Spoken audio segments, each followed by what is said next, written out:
مرحبا حبايبي، شلونكم عيني؟ عساكم بصحة وسلامة. اليوم عيني أنا راح أسوي لكم الخيار المخلل.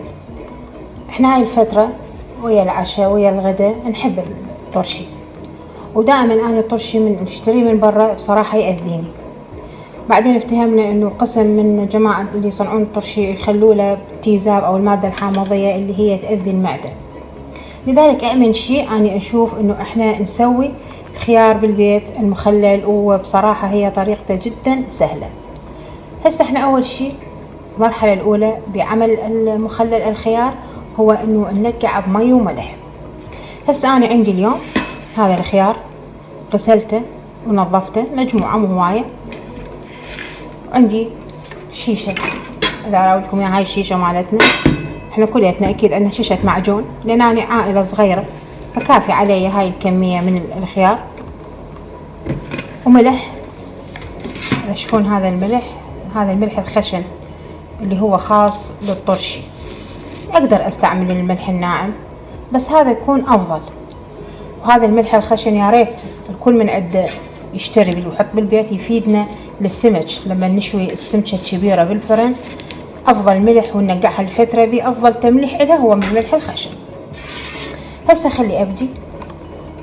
اول شيء اسوي فتحات بالخيار. اما انه اني اخذ منه ومنه او لا، مجرد انه اسوي بيها فتحات قليلة حتى تمص المي والملح.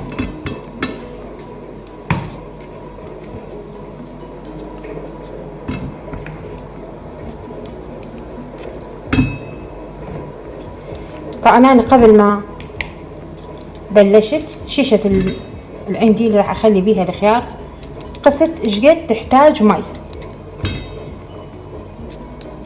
تقريبا هي تحتاج 5 كوابة من هذا الشيء. اكيد المي راح يكون اقل.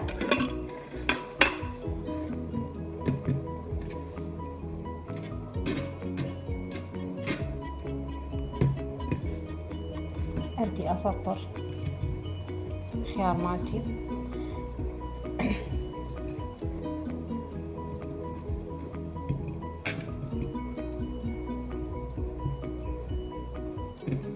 افضل طريقة هالشكل اني اميل الشيشة حتى لا اسيطر من اخلي الطرشي.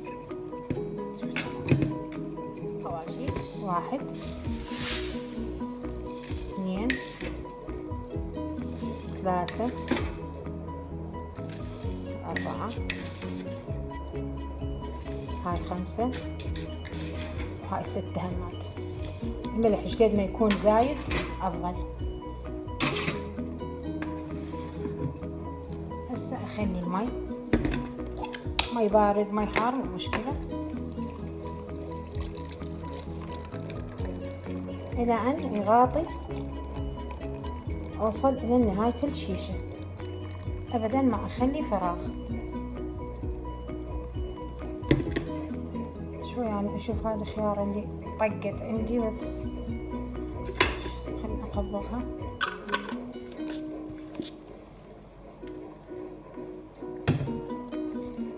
الزم الشيشة مالتي اخذها من هالشكل.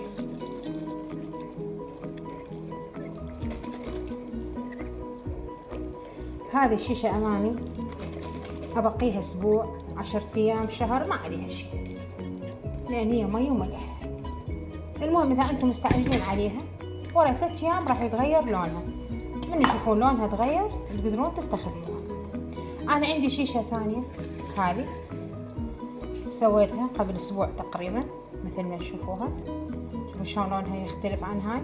هذه خضرة بس تو سويتها، هذه لا صفرة. بس راح ابدي اشتغلها.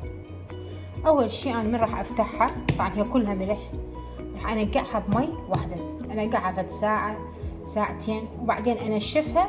يلا اخلي لها الخلط. هسه نشوف عيني انا وياكم. هسه رجعت لكم عيني. هذا الخيار اللي طلعته غسلته ونقعته بالمي. هذا تشوفون شلون مبلغة بالملح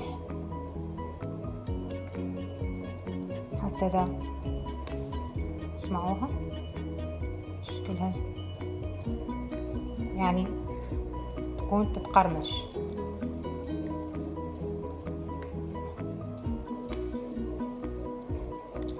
راح اتركها فترة قد ساعتين 3 الى ان تذب الملح الزايد، ووراها ارجعها للشيشة ورا ما اخلي لها الخل.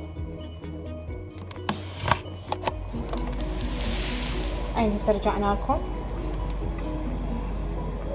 هذا الخيار ورا ما غسلته ونقعته بالماء فترة مثل ما تشوفوا، وقسمته.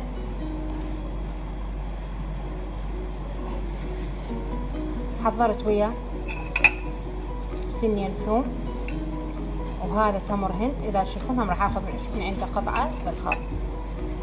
هذا الخل مالتي. هسه راح ابدي اول مرة اسطر الطرشي بهاي الشيشة. اهم شي هسه بهاي الخطوة انه اني بعد قطع الطرشي ما اقيسها بايدي نهائيا، بعد ما نقيسها بايدي حتى من اخلي ويا الخل مثل نطلع طرشي ابدا ايدنا ما نلمسها، لازم ملقط نظيف او ملعقة نظيفة ونطلع قطع الطرشي.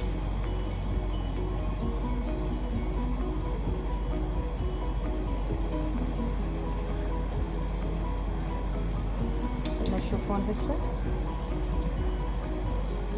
اكمل هاي القطع.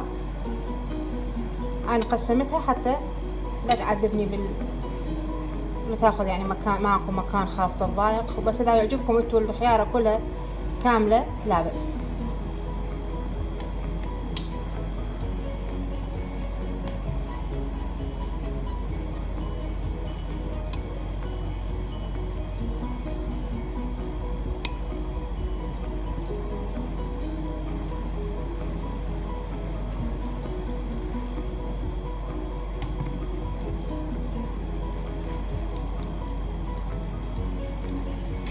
خلصنا القطعة الأخيرة هذه بقت.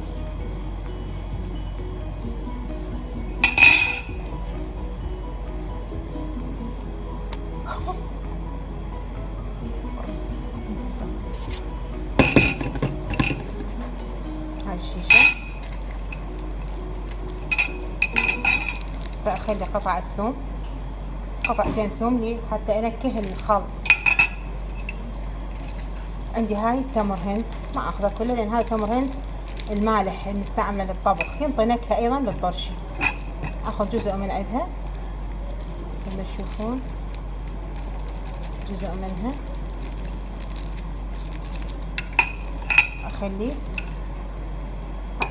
واذا عندكم نومي، انا اليوم ما عندي نومي، شرائح نومي هم تحطوها وياه هم تصير طيبه. بس راح نخلي الخلط. نعم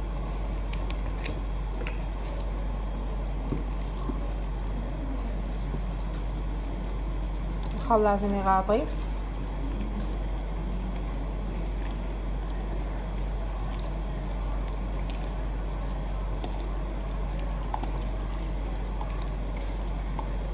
كل الزين وجفيت. هاي احط الشيشة مالتنا. يعني هسه هذا هو طرشي كمل، خليته بالشيشة، راح اخليه بالثلاجة ورا 3 ايام استعمله. ان شاء الله تعجبكم الطريقة وتجربوها. طريقة كلش بسيطة وسهلة ونظيفة، طرشي بيت كلش نظيف.